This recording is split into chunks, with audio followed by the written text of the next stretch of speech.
The language of symbols. Why? Why do they have this symbolic language? Well, Confucius once said, signs and symbols rule the world, not words or laws, and there's a reason for that.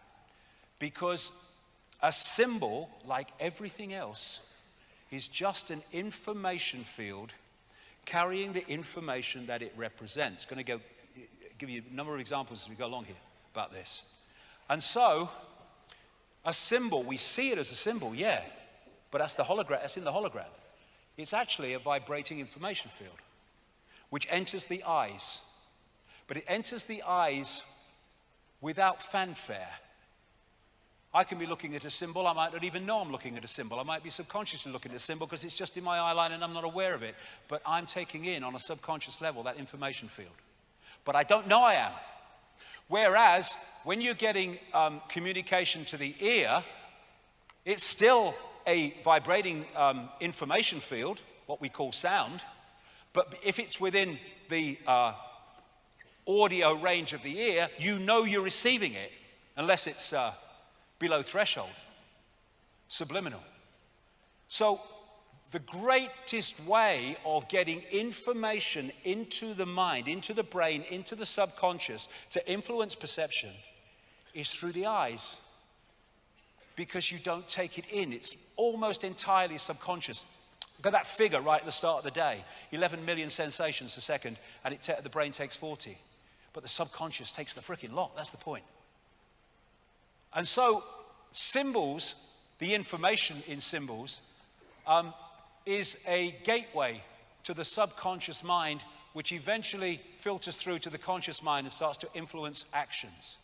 And when you focus on a symbol, you are, through entrainment, syncing your energetic field with what the symbol represents. Doesn't matter if you have a misguided idea of what you think it represents. What it actually represents dictates the frequency, and therefore, when you sync with it, there will be an energetic connection through the symbol to that which it represents, because the frequencies are the same. So when you're focused on that, that's taking you into a certain low vibrational frequency. I mean, like I said, a symbol of a religion. Energy flows where attention goes. So if you can get people involved in rituals or anything that involves symbols, and you put their attention on it, you are connecting them energetically, frequency-wise, to what that represents. And, you know, sportsmen will say that when there's a big crowd and they're all on their side, willing them to win, they get energy from them. Why? Because the focus of the crowd on who they want to win makes an energetic connection with the person, and they start to feed more energy from the crowd. But it goes the other way too. When massive crowds focus on the symbols of this archontic force, whether it's personification or literal symbols, they're making the energetic connection, and their energy can be trawled because there is a frequency connection.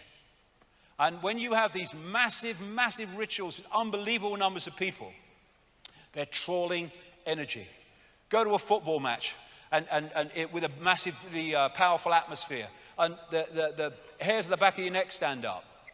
Why? Because of the electromagnetic field generated by the crowd. That electromagnetic field en masse is what these people trawl. When you go to like Mecca and they're focusing on this, and we'll come to what that is shortly, what that represents is creating a frequency connection through what that represents to what that actually is. When they focus on Mecca, they're focusing on that Kaaba cube, and there are consequences energetically for that. When you have a satanic stage show and the crowd, the kids are focused on it, what it's doing is locking them into that frequency. Entrainment. So there's so many ways that we are fed off in that way. And symbols is a massive way. Of course, the eye is a universal symbol of this network. There you see the eye on the necklace of the mysteries. It goes way, way back. In banking and politics, in church, in state, you see it.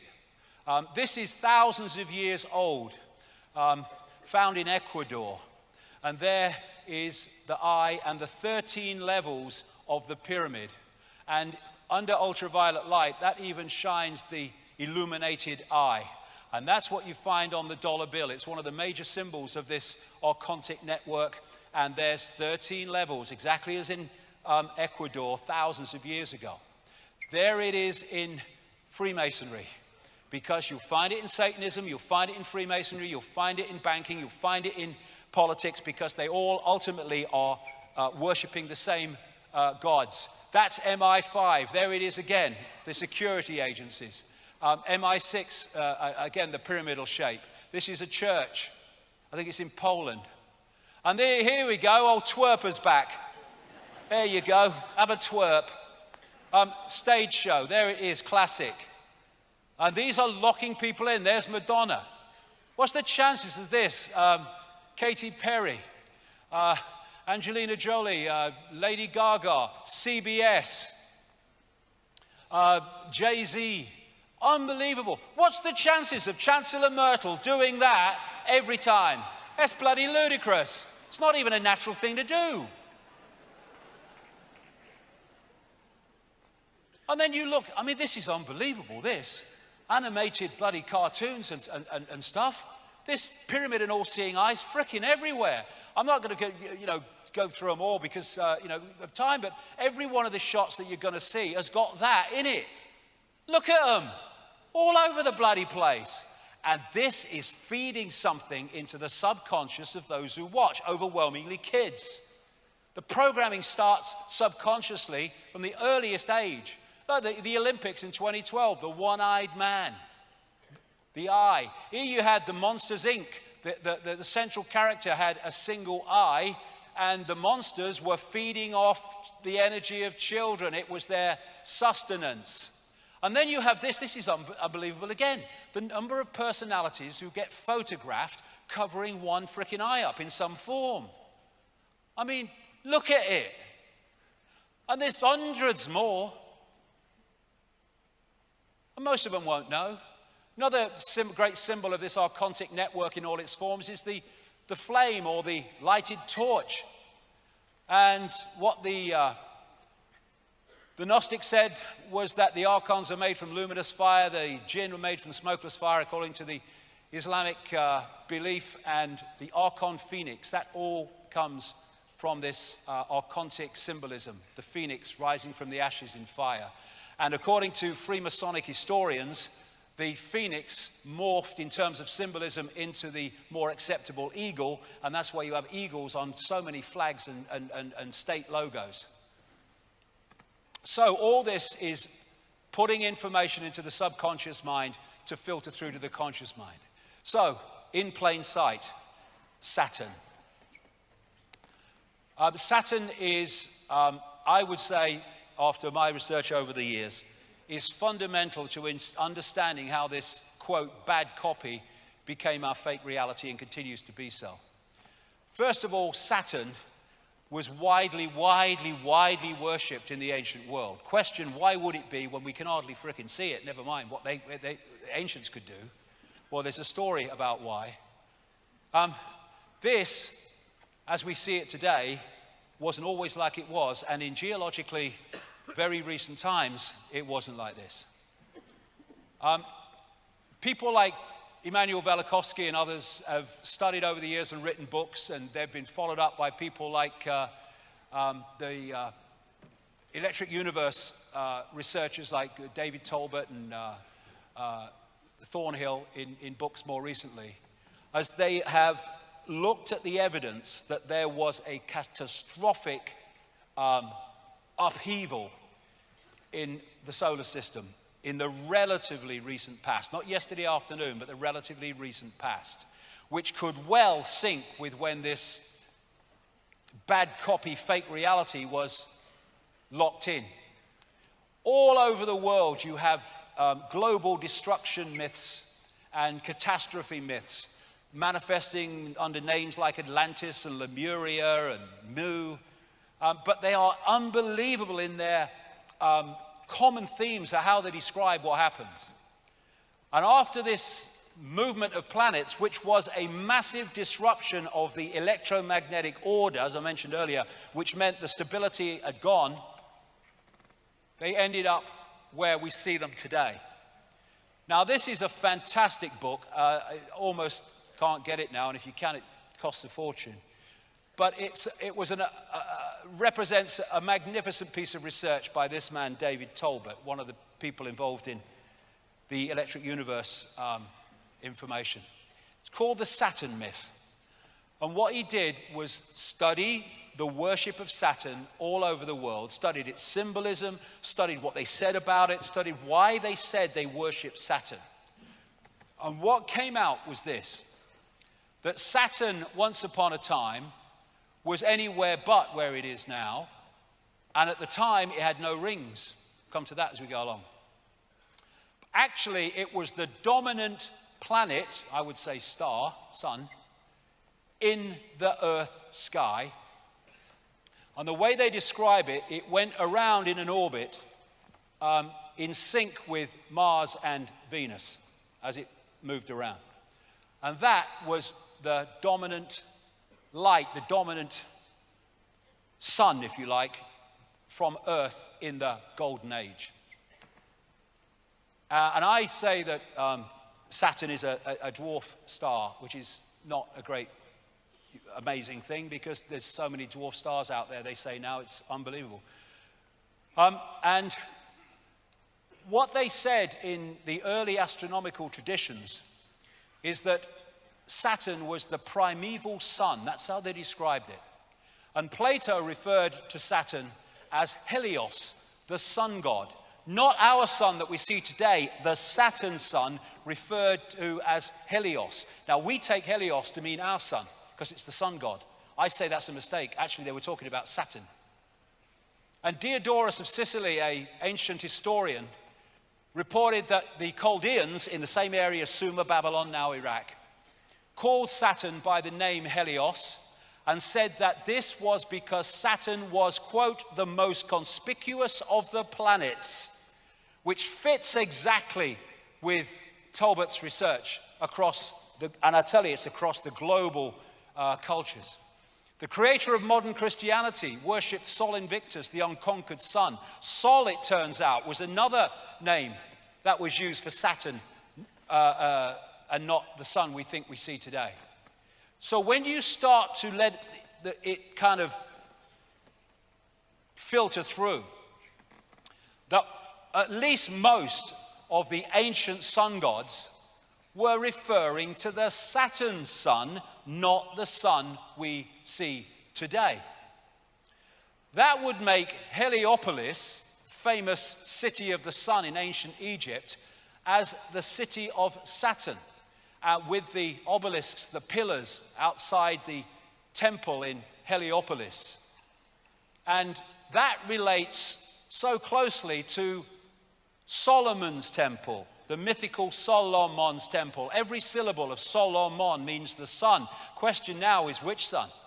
And again, you've got the two pillars outside, just as with the one in Heliopolis. Then you come to Freemasonry, and its temples have the twin pillars worshipping the sun, the Saturn sun. Come to that as we go along.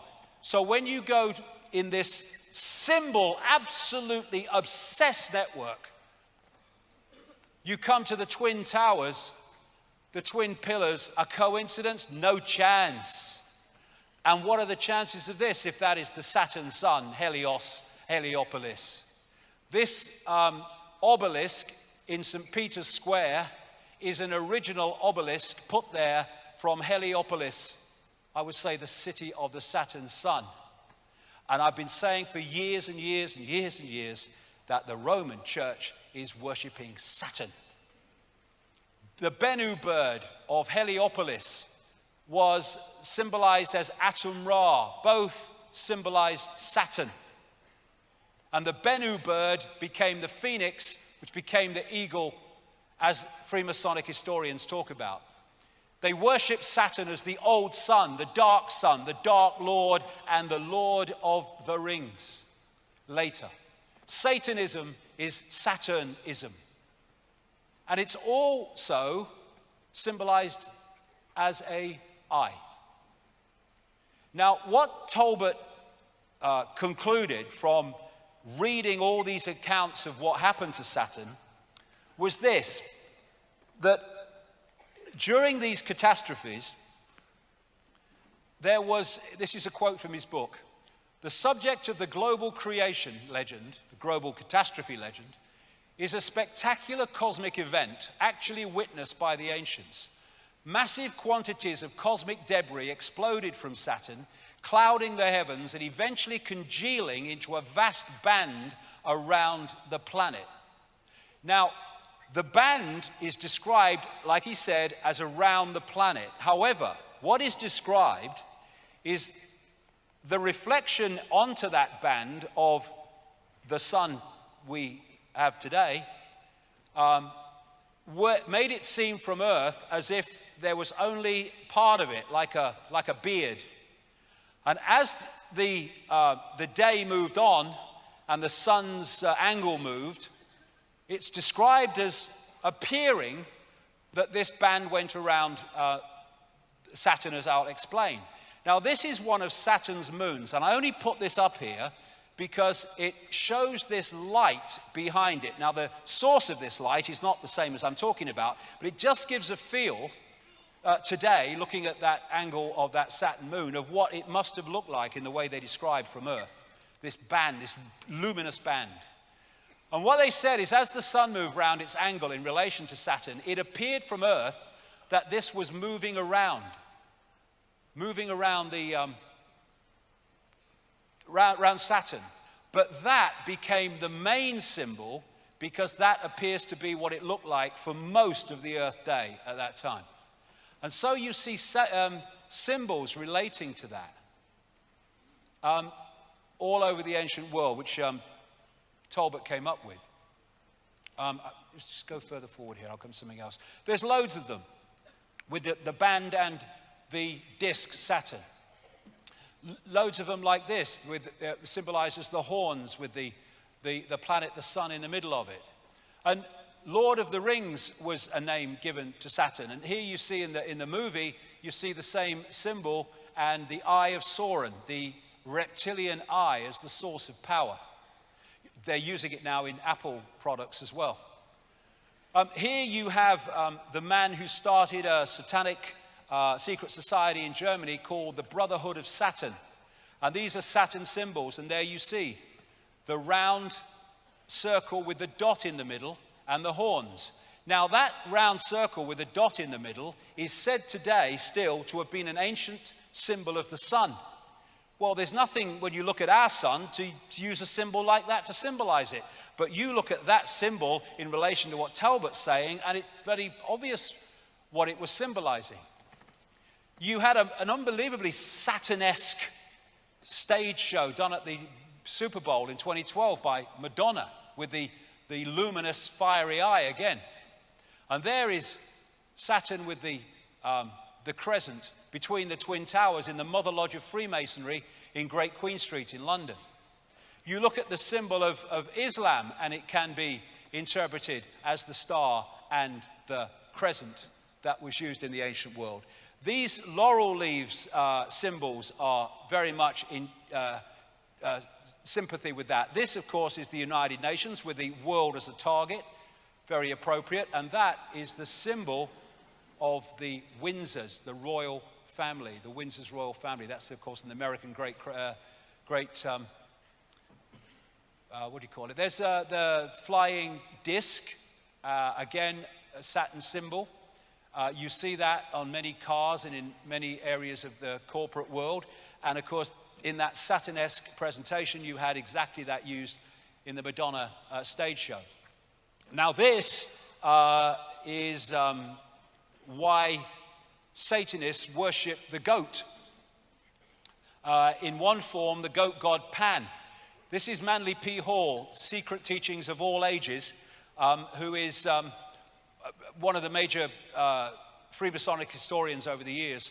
He said Pan was a composite creature. The upper part with the exception of his horns being human and the lower part in the form of a goat. The god himself is a symbol of Saturn because this planet is enthroned in Capricorn, whose emblem is a goat. And that is where that comes from, Baphomet, one of the most famous of satanic worshipping symbols.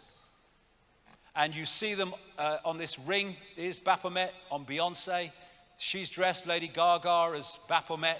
And there is Baroness Philippine de Rothschild with Baphomet massively round her neck. I am staggered, I don't believe it. The owl is Saturn, the owl of Bohemian Grove. Apis or Apis, the Egyptian Saturn god, the bull god, the god of Saturn. And that's where you get the golden calf and all that stuff. And again, you've got the money system symbolized as the bull as well. Now, I said earlier that numbers are just digital expressions of frequency waveform information fields. This is called the magic square of Saturn, and it's also the magic square of Freemasonry, of course.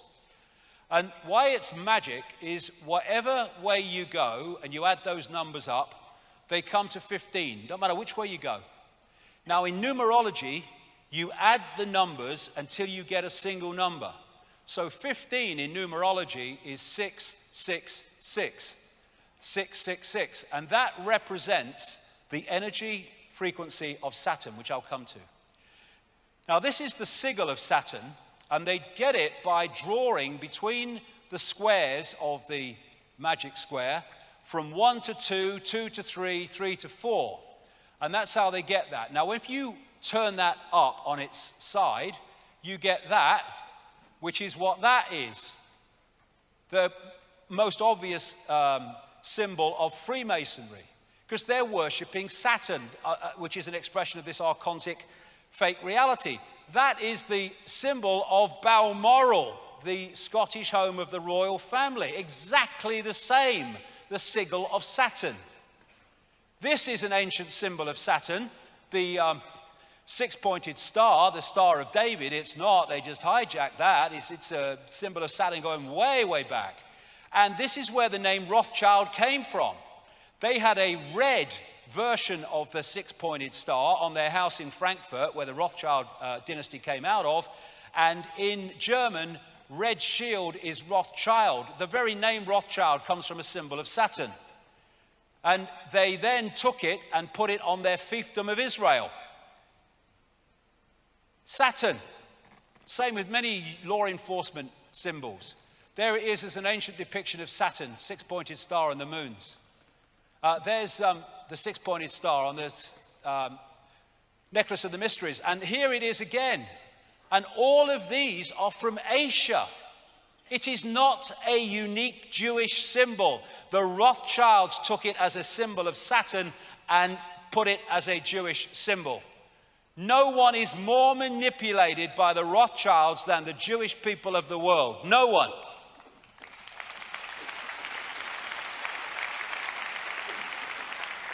And here you have it in Christianity, the six-pointed star, an old ex-pope. And there it is between the pillars in the Mother Lodge of Freemasonry in Great Queen Street in London. It's all Saturn. They're all pissing in the same pot, all of them. Now, another ancient symbol of Saturn is the black cube, which you see all over the place. And this is interesting. We're going to get in now into how this matrix actually works.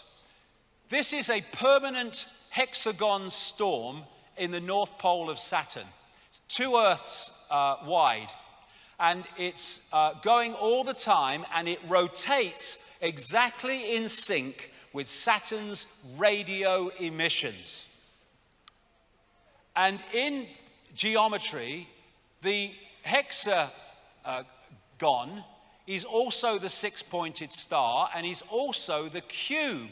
They are different expressions of the same energetic state. And so when you look at this is just a crop circle, but that's coincidental. You look at that crop circle, and it's a hexagon, a flat hexagon. Look at it again, but see it three-dimensionally, even though it's exactly the same picture, and it becomes a cube. They are different expressions of the same energetic state. So a hexagon is also a cube, is also a six-pointed star in geometry. And therefore, this cube, the Kaaba at Mecca, is a symbol of Saturn, and that's what they're worshipping, though they don't realize it, though the inner circle will. The black cube that Jewish people put on their third eye as part of their ritual is Saturn. And when they worship at Mecca, they even make them sit in concentric bloody circles. They'll have them going round next. And so when they are doing their circling of that symbol of Saturn, that which is that frequency can feed off it. This is the symbol of Saturn in terms of astrology. And this is the symbol of the Soviet Union, which was created by the Rothschilds. The symbol of Saturn, the hammer and the sickle. Sickle become relevant shortly. In fact, now. This is the ancient Greek god of Saturn called Kronos, the bearded man, holding the scythe. And Kronos is Father Time with the scythe and the beard. Chronos, chronology, time. It's where it comes from. It's going somewhere. Saturn is the god of space and time, so it is said. Crown comes from Kronos, the god of Saturn in ancient Greece. The Grim Reaper is Saturn with the scythe, the death cult, exactly. Then you've got El and the Elohim. El is the Jewish god or the Hebrew god of Saturn. I would say El and the Elohim in the biblical realm is Demiurge and the archons. And you have archangels, Michael, Gabriel. The El goes all over the place. We have elections where the pawns are elected to serve the elite. We have Israel. And that is the symbol of El, the black cube. It's Saturn. The black sun, the dark lord, the demiurge, Saturn, Kronos, Satan. They're all different ways of saying the same thing. Then you have the bearded man. The god is always kind of symbolized with a beard. Where does that come from? Well, it comes from Kronos, the bearded man who is the god of Saturn. You see beards in religions all over the flipping place. And the beard comes from this symbolism of Saturn with the luminous crescent. And so we come to probably the most famous bearded man, the Saturn pattern. Well, hello from Rome. This guy comes from Rome and the worship of Saturn. This is Fritz Springmeier, a very accomplished researcher into all this. Saturn is an important key to understanding the long heritage this conspiracy has back to antiquity. The city of Rome was originally known as Saturnia, or the city of Saturn. The Roman Catholic Church retains much of the Saturn worship, hence Heliopolis obelisk, in its ritual. Saturn also relates to Lucifer in various occult dictionaries. Saturn is associated with evil. And Saturnalia, the 5th century Roman writer Theodosius said that Saturnalia, which was in Rome running up to our Christmas, was to mark the time when Saturn suddenly disappeared, which fits with that catastrophe story that Talbot talks about. So Saturnalia, that is the ruins of the temple of Saturn in Rome today, is actually Christmas. They decorated trees, they gave presents to each other, they used holly, same thing. And Santa is an anagram of Satan, Saturnalia, it's Kronos, the Saturn god. Now the bearded man is often used for Saturn. This is William Blake, who was a very deep thinker and knew a lot of inside information. And he painted this picture in 1794 called Ancient of Days. Ancient of Days is one of the phrases used in the Bible to describe God. And he depicts him as the architect. This is on the GE building in Rockefeller Plaza in New York. Again, the Ancient of Days, which I say is the demiurge Saturn, the architect. Freemasons call their God the great architect of the universe. The demiurge was called by the Gnostics the great architect of the universe. And in the Matrix, we had the architect creating the fake reality, the bearded man. And when you look at Saturn, the control system, it fits all the boxes of the society we live in. The religions, secret societies, and Satanism are worshipping Saturn. Astrologically, in other words, energetically, banking is astrologically ruled by Saturn. Politics and the institutions of state of all levels astrologically ruled by Saturn. Corporations astrologically ruled by Saturn. Law in the court system astrologically ruled by Saturn. Science astrologically ruled by Saturn. And it's amazing that the left side of the brain and the traits of it, and the Saturnian traits and the reptilian brain traits are remarkably the same. So all these different parts of the human institutions of society are Saturn's little helpers. The vast majority not knowing, the inner circle absolutely knowing. All this court symbolism and religious symbolism and the headgear in education, it's all Saturn. And you see it endlessly in corporate logos. Now, Jordan Maxwell has been talking about Saturn symbolism being all over society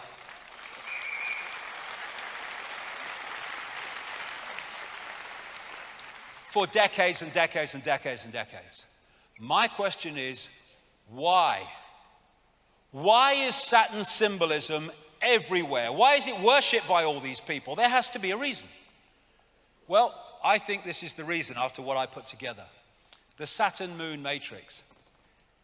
The Gnostics said of the archons, they make something appear to happen that does not actually happen. They can induce virtual reality experience. And they say of the jinn in Islamic belief, manipulate humans by creating illusions. I went into this subway station in New York a few years ago and saw this painted on the floor, and I thought, that's extraordinary. You had the eye and the ring, Saturn, and over the world was this broadcast system, basically. But it started a train of perception and research. And again, we go back, do we live in a simulation? What is the archon illusion that's given us this fake reality compared with the one that was before? What is making us decode a different reality now to the one we did before? And it seems to me that Saturn is fundamentally part of this fake matrix that we call the world, and that part of what it does is act as a firewall from the original reality so we don't decode it, just like they do in China to stop people getting great tracts of the internet. Interestingly, the Gnostics say the outermost planetary sphere or archon of the matrix, was Saturn. Beyond that was Leviathan, a snake swallowing its own tail called the Ouroboros. Souls had to pass through this to reach paradise. There was another esoteric concept called the ring pass not. And this is a point where while you remain in the illusion of duality, you can't progress beyond it, called the Ouroboros, the snake swallowing its tail. And there on that Saturn symbol, you see the Ouroboros in the Mother Lodge of Freemasonry, exactly what the Gnostics described. And within that reality is what we call time, the great controlling mechanism, Chronos, and Saturn, the god of time and space. Now, coming from Saturn is a particular frequency, and it's the frequency that's making that storm at the North Pole. And this is Saturn, which is recorded by NASA.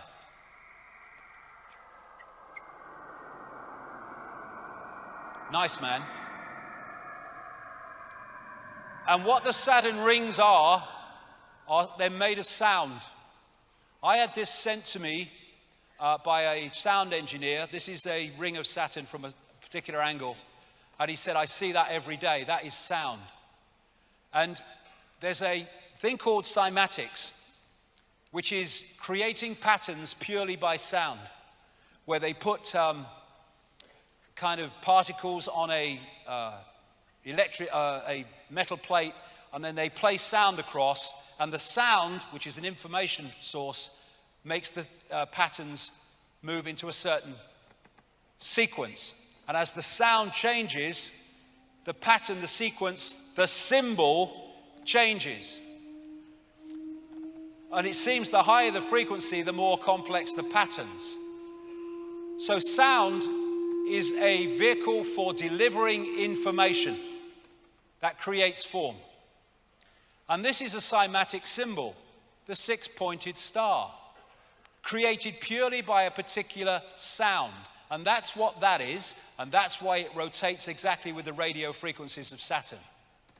This is a standing sound wave, and it's an eye storm at the south pole of Saturn, which is permanently going round, and will do so while the sound coming from Saturn is that sound and that frequency.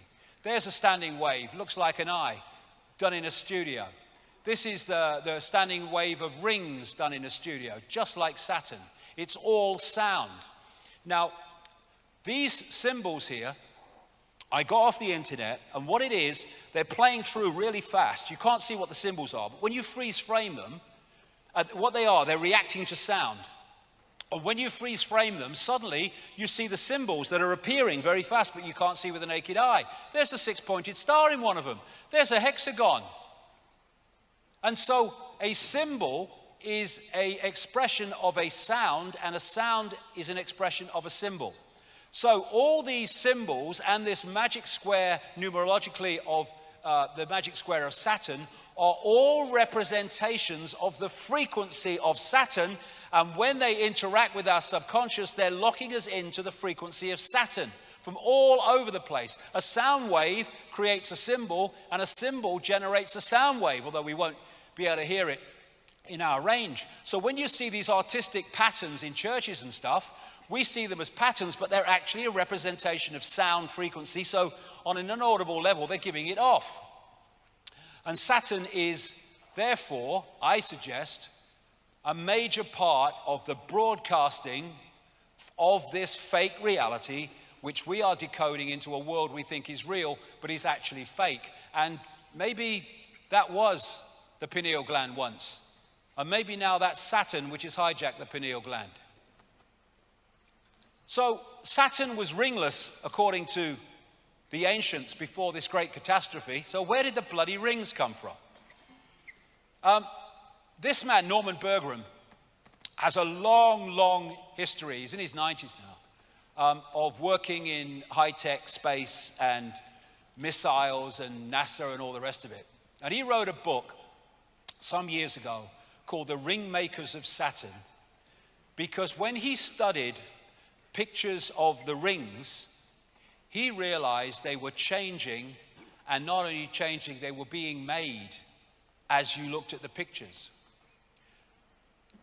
This Voyager spacecraft went closest to Saturn in 1980, and then there's the Cassini craft, which arrived in 2004, and I think he's still in the area.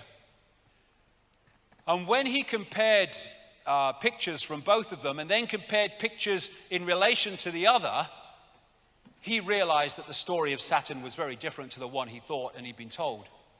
He said this in his book: several years ago, a number of folks in the astronomy and physics world began to theorizing that these rings had to be much younger than the universe, perhaps only about 100 million years old. But one pair of pictures shows a change in 5 minutes.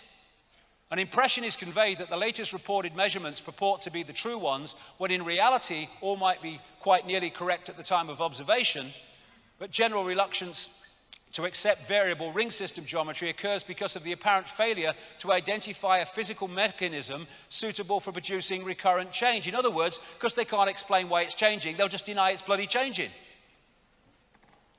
And on the pictures, and NASA has these pictures, he saw these, what he calls electromagnetic vehicles. And these are thousands of miles long, some of them. And if anyone thinks that's fantastic, that's the Earth in relation to Saturn. We're not talking about the same relationship to size. And there's loads of them on these pictures. These electromagnetic vehicles, he calls them, all over the place. Here's one pictured next to the rings by the Hubble telescope. Here's a few NASA pictures showing one of them apparently moving. You put the pictures together. Why have we never heard of these except through Norman Berggren? And then he found pictures where these electromagnetic vehicles went into the rings, and all this stuff was coming out of them that were making the rings as he was looking through the pictures. They're not natural. They say the water ice and stuff is in the rings. I reckon you'll probably find that there's a certain crystal in the rings that is generating the frequency.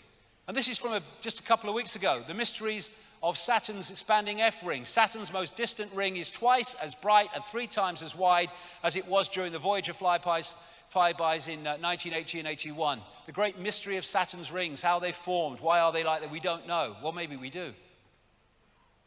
There's this massive ring that was found in 2009, about 3.7 million miles out from Saturn, but around Saturn. Get 1 billion Earths in it. And I'm suggesting that actually that broadcast comes across to us. The Saturn matrix is a band of frequency which we are tuned to, and we think it's real. It's a virtual reality as described by the Gnostics. Now, I'm going to move on quickly because we want to run out of time, but the moon, as I've said before, is fundamentally involved in this. I read this book, Who Built the Moon? The evidence for the fact the moon is not a natural body is fantastic. And interestingly, what the book found was the relationship in terms of mathematics and all the rest of it of the Earth, the moon, and the sun is completely different to anything else in the solar system. And what the Gnostics said was the archons created the rest of the solar system but did not create this. The maths involved in the Earth, Moon, Sun system is nothing less than staggering. They've been put together with the accuracy of the proverbial Swiss watchmaker, the book said. That's why the moon is about the same size as the sun, almost exactly at the time of an eclipse. And the moon is perfectly placed, said this BBC documentary, to sustain life, but that's pure luck, a cosmic coincidence. I don't think it is. We never see the other side of the moon. We only see one side of it. And they say in the book, the moon is bigger than it should be, apparently older than it should be, and much lighter than in mass than it should be. It occupies an unlikely orbit and is so extraordinary that all existing explanations for its presence are fraught with difficulties, and none of them could be considered remotely watertight. They've got no idea. They first of all had the whack theory, something like a Mars-type planet whacked into the Earth and bits became the moon. That didn't work out. They had the double whack theory where it came back and had another go, and so they go on. And these scientists saying here, the best explanation for the moon is observational error. The moon doesn't exist because it shouldn't if it's natural. It seems easier to explain the non-existence of the moon than its existence. And they've smacked the moon a number of times with massive explosions and impacts.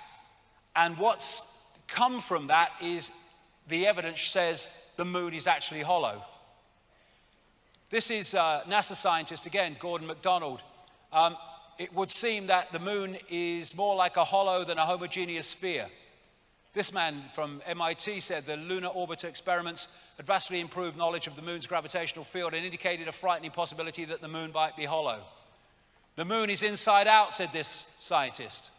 And as Carl Sagan said, a natural satellite cannot be a hollow object. These scientists from the Soviet Academy of Sciences, I talked about this at length in my books, wrote a major article in 1970 suggesting very strongly, with considerable evidence, that the moon was actually a construct. And people like Ken Johnson, who've worked for NASA on photographs from the moon, he's come out and said actually there are non-natural phenomena all over the moon, including bases, things you can't explain that are not natural. And there are towers which have been smudged out, some of them not very badly. What the heck is that on the moon? Here's a close-up of it. I mean, what's that? That's not natural. So where did it come from? Who put it there? This is called blue gem, or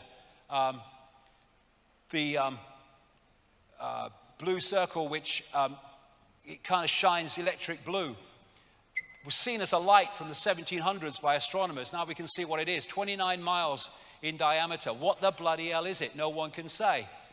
And in so many ways, the moon appears to be something akin to the Death Star moon in the Star Wars films. And indeed, 2 moons of Saturn look remarkably like the Death Star moon.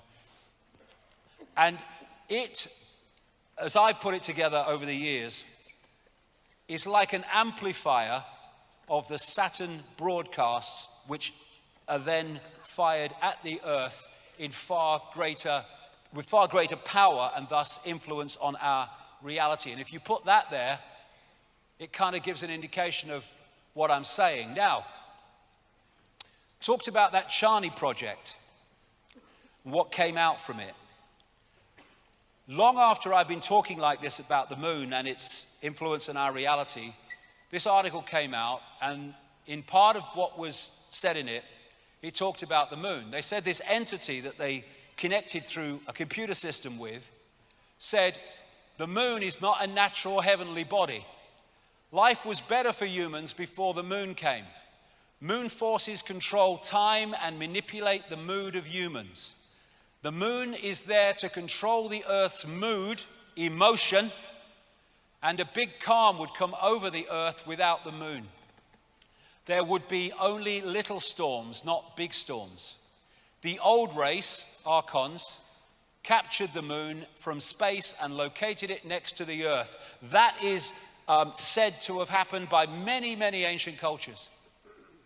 People and animals without the moon would become calm and peaceful, and anxiety and fear would dramatically decline.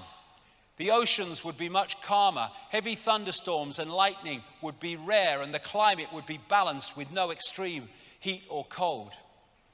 Telepathic interdimensional communication would become widespread, and people would be able to see new colors, higher frequencies in an enhanced color spectrum. And that fits with the fact that this frequency, this matrix, is suppressing human expansion of awareness, keeping us in the box.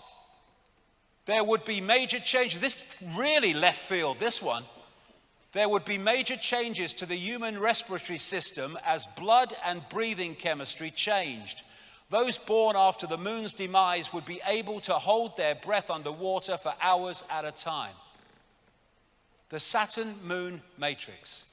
That's the reality we think is the world, the one that is locking us in to this round and round and round free society. Go to work, work, buy, consume, die.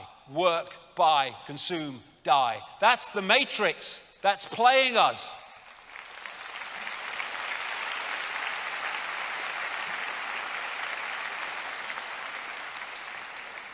Control the energy scene, you control human perception. We are in a band of frequency. A band of frequency is the matrix, a band of frequency of information. We are blinded by the light. We look at light and we think light is like luminous. But that's just the decoded expression of an energetic frequency field that we call light. And when they talk about God saying, "Let there be light" in the Old Testament, I would suggest that's far more likely this demiurge, fake God in this Genesis description, building the matrix. Let there be light. The speed of light in the walls of the matrix. Beyond that is beyond its walls of suppression. So people are within the matrix thinking it's the world going round and round and round, being played like a violin while they think they're playing the instrument. And like a prisoner in a pitch black cell, we may never be able to see the walls of our prison. And that is the wall, I would suggest. And that's why anyone gets close to saying we can go faster than the speed of light, the scientific establishment comes down on them like a pile of bricks. Real? Is it real? Is the night sky real, or is it a planetarium? I've been thinking that since I was a kid. Well, for a start, it only exists in that form in our heads, so quite easily it can be just a construct rather than what we call natural. The archontic architects of our fake reality. And so this scene from the Matrix movie is absolutely perfect if you had two words. The Saturn-moon matrix is everywhere. It is all around us, even now in this very room. You can see it when you look out your window or you turn on your television. You can feel it when you go to work, when you go to church, when you pay your taxes. It is the world that has been pulled over your eyes to blind you from the truth. What truth? That you are a slave, Neo. Like everyone else, you were born into bondage, born into a prison that you cannot smell or taste or touch, a prison for your mind.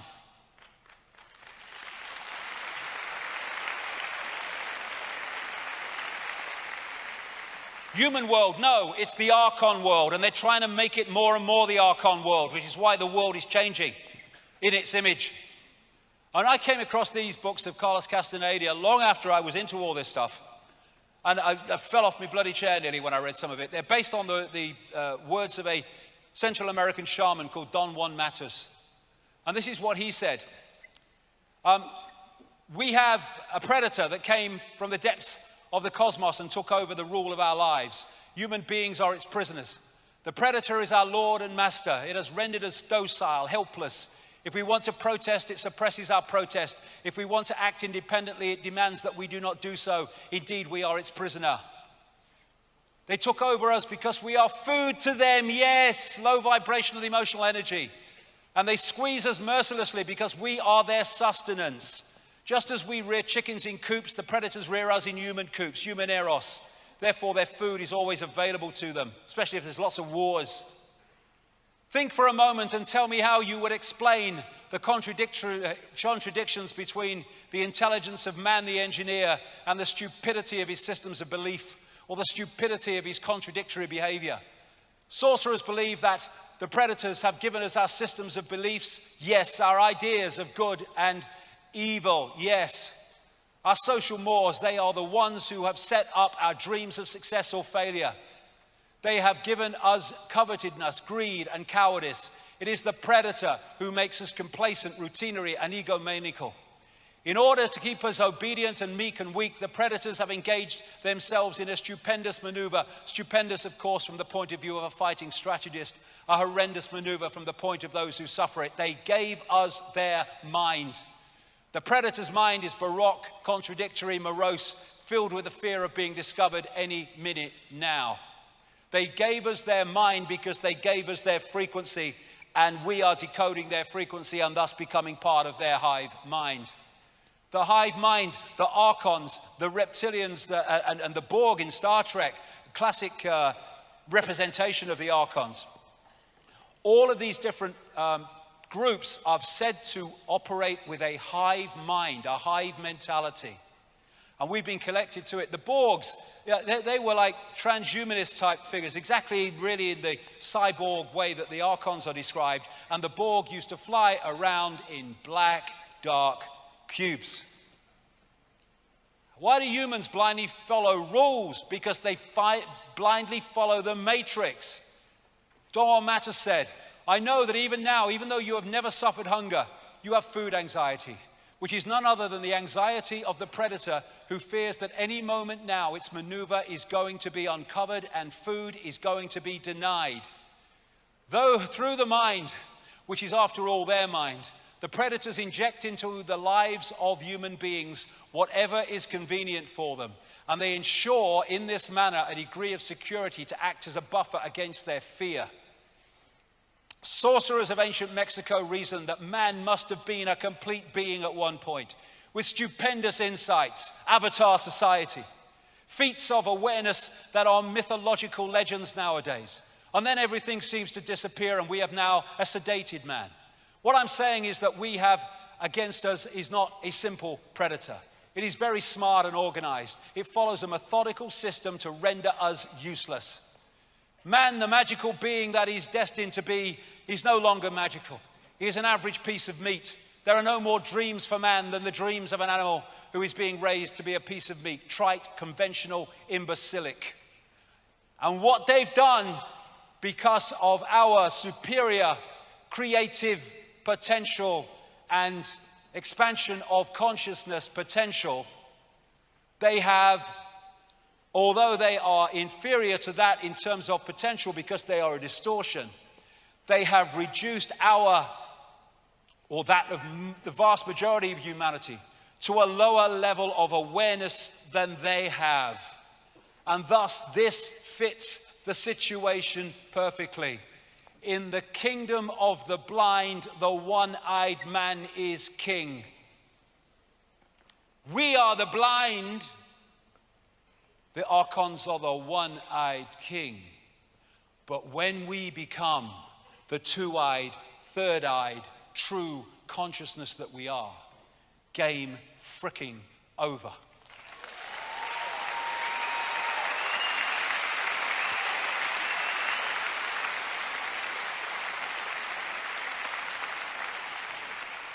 Psychopaths have hijacked the world, and it's time to take it back. I have no power is what the Matrix keeps telling us, and what the agents of the Matrix keep telling us. You have to look to authority. We have the power. Awakened, we have the power, and humanity is awakening.